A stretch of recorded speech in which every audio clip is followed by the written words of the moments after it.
हे guys, welcome back another new एक video में।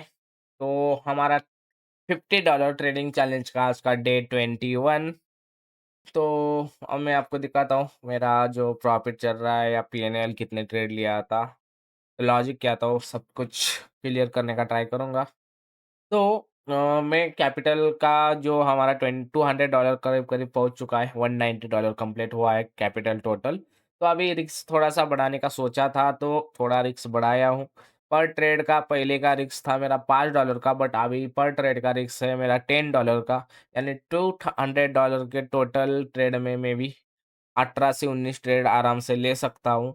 और मेरी स्ट्रैटेजी पे इतना तो ट्रस्ट है कि 18 ट्रेड में से ठीक-ठाक ट्रेड प्रॉफिट में जाएँगे और एट द एंड हम प्रॉफिट में निकलेंगे। ओके, तो मैं थोड़े से कुछ ट्रेड दिखाता हूँ और एक नया पेयर ऐड ऑन किया हूँ मैं मेरे वॉच लिस्ट में, जो है जेपी 2255। ओके, तो ये भी पेयर ट्राई करेंगे अच्छा वर्क करने का या चलता है का नहीं। ओनली बैक टेस्ट करने वाला हूँ, एक आध ट्रेड भी लूँगा। अगर अच्छा वर्क कर रहा है मेरे हिसाब से तो ही मैं इसको लॉन्ग टर्म में यूज़ करूँगा, नहीं तो रिमूव कर सकता हूँ। ठीक है, तो सबसे पहले मैं थोड़ा-सा पीएनएल दिखाता हूँ।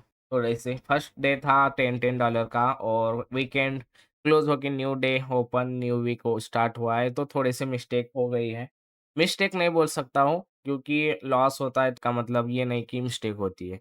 ओके, तो 3 ट्रेड लॉस हुआ है कल, जो मैं आपको बताता हूँ।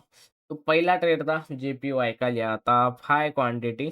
2 बार दिख रहा है आपको buy hi fi quantity, but एक ही ट्रेड है। 2 बार अपन ने एंट्री ली है, एक ही ट्रेड है बट अलग-अलग क्वांटिटी स्प्लिट किया हो, ठीक है।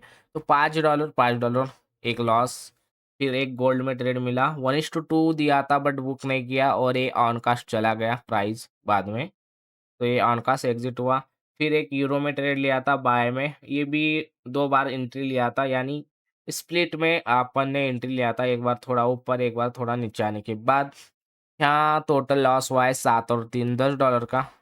2 ट्रेड लॉस, 1 ऑन कॉस्ट, और थर्ड ट्रेड लिया था बाय गोल्ड में फिर से, बट इसमें भी ऐसे गया। तो कल का दिन एट द एंड बुरा, अच्छे ट्रेड लेने के बावजूद स्टॉप लॉस हिट हो रहे थे। एक ही ट्रेड में अच्छा वर्क हुआ, वो भी ऑन कास्ट एग्जिट हुआ, क्योंकि ट्रेड मैनेजमेंट थोड़ा सा ठीक नहीं हुआ था मेरा।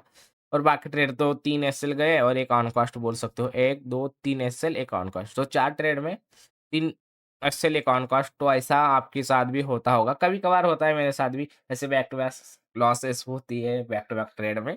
ठीक है, तो इन ट्रेड्स का मैं लॉजिक आपको एक्सप्लेन करता हूँ। तो सबसे पहला हमारा है जेपीवाई का ट्रेड, जो यहाँ लिया था। रीज़न सिंपल सा है, ब्रेकडाउन का ट्राई कर रहा था मैं, तो ब्रेकडाउन नहीं हो पाया। प्राइस थोड़ा-सा ट्रैप किया, आई नो।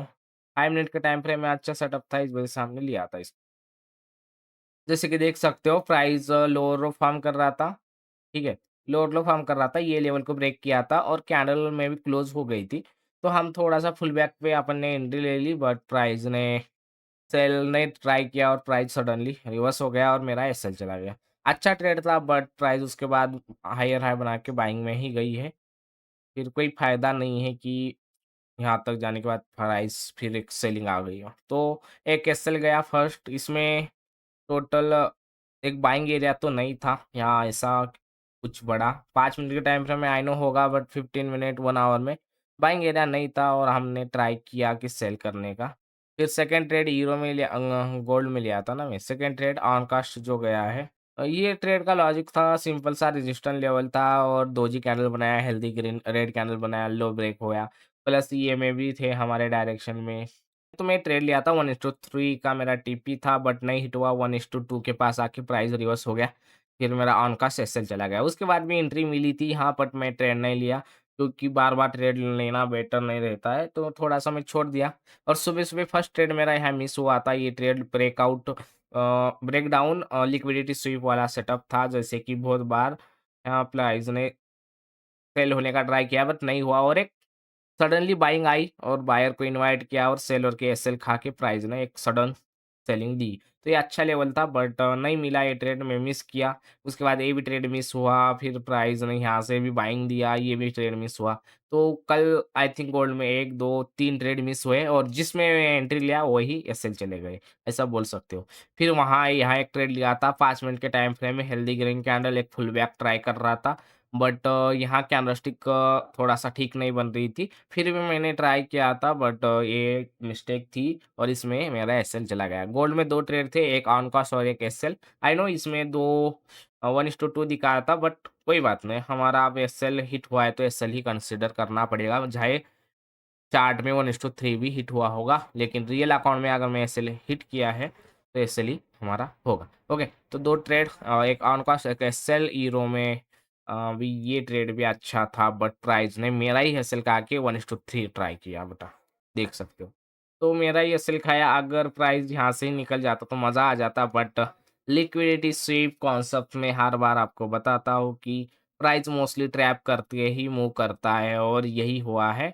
जैसे कि एक्सेल आया, एक बाइंग का ट्राई किया बट प्राइस ने इंटरनल स्ट्रक्चर जो है ये सेलिंग का, ये वर्क हुआ और प्राइस ने यहाँ से रिजेक्शन फेस किया बार-बार और प्राइस ने मेरा एसएल खाया, जो मैं एसएल लगाया था। आई नो यहाँ भी एसएल लगाता तो भी हिट होता क्योंकि प्राइस लिक्विडिटी स्वीप कर रहा था, तो ये लिक्विडिटी स्वीप करके प्राइस जो मूव करना चाहता था वही हुआ। हमारा बायस सही था बट हमारा एग्जीक्यूट ठीक नहीं हुआ या एग्जीक्यूट एंट्री पॉइंट गलत था। इस वजह से हमने थोड़े से एसएल हिट हुए हैं हमारे कल। जैसे कि ये ट्रेड का बायस गलत रहा अगर देखोगे तो क्योंकि प्राइस बाइंग में गया है पूरा कंटिन्यू।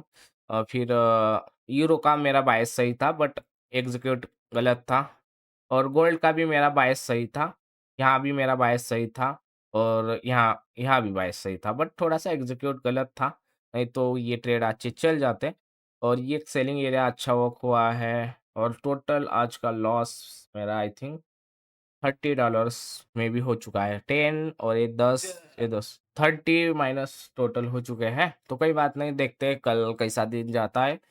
तो न्यू-न्यू अपन $10 का रिस्क ले ले रहे हैं, तो अभी थोड़ा-सा साइकोलॉजिकल इश्यू हो सकते हैं क्योंकि आज तक मैं $5 का ही रिस्क ले रहा था। बट अभी अपन डायरेक्टली $10 का रिस्क ले रहे हैं एक ट्रेड में। तो साइकोलॉजिकली थोड़ा-सा प्रेशर बढ़ेगा और माइंडसेट काम नहीं करेगा। कभी-कभार मैं डिसीज़न लेने से बचूँगा। कभी-कभार ट्रेड मैनेज नहीं हो पाएँगे क्योंकि रिस्क थोड़ा ज़्यादा होगा तो थोड़ा-सा इमोशन आ जाते कि लॉस अगर हिट हो रहा है तो एक स्टॉप लॉस एक्सेप्ट करने में थोड़ा-सा मैं अवॉइड करने का ट्राई कर सकता हूँ और वो मुझे नहीं करना है। अगर स्टॉप लॉस हिट हो रहा है तो चुपचाप मैं स्टॉप लॉस खाऊँगा तभी मेरा कैपिटल प्रोटेक्ट रहेगा। अगर मैं स्टॉप लॉस एक्सेप्ट नहीं करूँगा और $10 का रिस्क ले रहा हूँ तो थोड़ा-सा अगर गलती हो गई ना स्टॉप लॉस एक्सेप्ट करने में तो फिर लगने वाले हैं भाई। तो रिस्क तो बड़ा है बट जैसे-जैसे अपन धीरे-धीरे रिस्क बढ़ा रहा है, ऐसा नहीं है कि डायरेक्ट $5 से $50 नहीं, 5 से 10, 10 से 15, 15 से 20 ऐसा अपन धीरे-धीरे रिस्क बढ़ाएँगे अगर कैपिटल ग्रो होता है तो, ठीक है? तो बहुत ज़्यादा ज्ञान पेल दिया बट ऐसा है कि रिस्क जैसे ही बढ़ जाता है थोड़ा-सा साइकोलॉजिकली ट्रेड मैनेज करना मुश्किल होता है। रिस्क मैनेजमेंट ठीक हो जाता है। रिस्क यानी पर ट्रेड का $10 का रिस्क ले रहा हूँ, ठीक है। क्वांटिटी कितनी लेना है वो भी ठीक है। बट ट्रेड जब एंटर होते हैं फिर मार्केट का बिहेवियर के हिसाब से मेरी इमोशन ऊपर-नीचे हो जाएँगे, फिर साइकोलॉजी प्रॉब्लम क्रिएट होगी कि एग्ज़िट करूँ, नहीं करूँ, स्टॉप लॉस एक्सेप्ट करूँ, ना करूँ। फिर 1:2 दे रहा है तो मैं एग्ज़िट करूँ क्या नको? या 1:1 मिलने के बाद स्टॉप लॉस ऑन कास्ट लगाऊँ क्या नहीं? ऐसा थोड़े से इमोशन अप डाउन हो जाएँगे या डिसीज़न थोड़े से गलत हो गए, यानी ट्रेड मैनेजमेंट पर प्रॉब्लम क्रिएट होने वाली है। आई नो होगी बट धीरे-धीरे अपन सीखेंगे। ट्रेड मैनेजमेंट में प्रॉब्लम क्रिएट हो सकती है, रिस्क थोड़ा-सा हाई लिया हो तो। हाई का मतलब ये है कि मैं आज तक $5 ही पे रिस्क ले रहा था, तो मैं कंफर्टेबल हो गया था $5 पे। यानी एसएल भी गया तो कोई दिक्कत नहीं, ठीक है चलेगा, ऐसा बोलता था। बट $10 जैसे आया तो आईएनआर में होता है ₹1000 $10 का मतलब ₹1000 और कल ही $30 उड़ा दिया हूँ मैं, ठीक है? तो प्रॉब्लम क्रिएट हो सकती है कि साइकोलॉजिकली, बट ट्राई करता हूँ कम से कम ट्रेड लेने का और अच्छे ट्रेड लेने का। थोड़ा-सा फोमो में कम आऊँगा, फोमो कम करूँगा तो अच्छे ट्रेड मिलेंगे। अगर फोमो में आऊँगा तो ट्रेड कभी-कभार मुँह आ जाएगा बट चले भी गए तो एसएल हिट होने के चांसेस बढ़ जाते हैं और एसएल हिट होंगे तो साइकोलॉजिकली बहुत प्रॉब्लम हो जाएँगी क्योंकि कैपिटल में रिस्क अपन ज़्यादा ले रहे हैं। क्योंकि टू $200 का कैपिटल है, $10 का रिस्क ले रहे हैं, यानी आपका कितना परसेंट होता है? लगभग 5% का होता है। तो 5% का रिस्क इज़ मोर बहुत होता है, ठीक है? आई नो छोटा कैपिटल भी 5% कुछ भी नहीं लगता, 5-10 डॉ 5-6 डॉलर, बट ज़्यादा है, टू $10 का रिस्क एक दिन में, ठीक है? तो अभी देखते हैं कल का दिन कैसा जाता है। तो आई होप आप लोगों को इस वीडियो से काफ़ी कुछ सीखने को मिला होगा। आई नो चैट पे तो कोई टिप्स तो नहीं मिले, बट लॉस भी होता है तो सीखने को अच्छा ही मिलता है, क्योंकि कैपिटल का रिस्क बढ़ाते हैं तो अपन थोड़ा-सा इमोशन आते हैं, तो यही आपको सीखने को मिला होगा। तो मिलते हैं नेक्स्ट वीडियो में। Thank you for watching.